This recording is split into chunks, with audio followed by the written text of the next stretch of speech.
But in terms of processing vocals, how do you normally go about doing that, like from a mix perspective?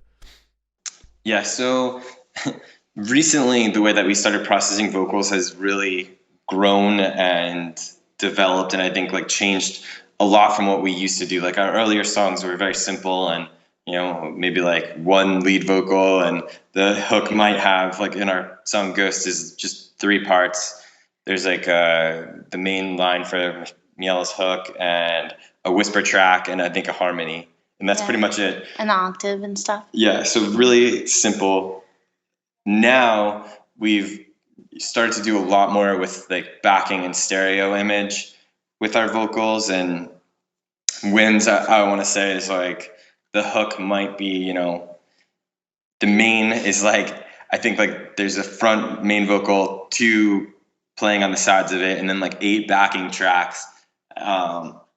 And to be honest, that's like not even the craziest that we've started to get into. If we want to have like a choir type sound, we just did something with like 32 tracks. I mean, it gets to be enormously annoying to be editing that many vocals, but after you hear it, you're like, oh my God, well, now I know why I did that.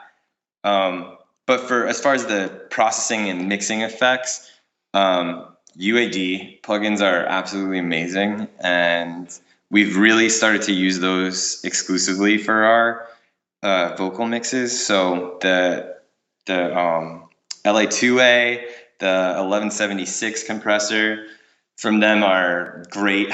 We always use those. We use the Pultec EQ to bring in the high end. A lot of de-essing because all this compression that goes on, and usually we will compress, de-ess, add another compressor like onto a group, then we'll like take those vocal groups, the main ones, the backing, maybe my vocal, and run those into a bus and do a little bit more final compression there.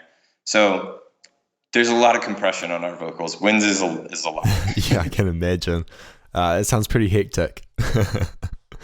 Yeah, it definitely is. And then, for the final step, like after we get like the right mix sort of, is to add in effects, and we like using like a lot of returns. We'll have like, just for the vocals, like maybe 4 different returns, like 2 different types of reverbs that'll kick in, at the end, like the tail end of a phrase, and maybe like, I'll use H delay for a delay at the end of a phrase. And we'll do cool things with like panning or detuning the reverb, or, auto pan, just like try to keep stuff interesting and catch people's attention.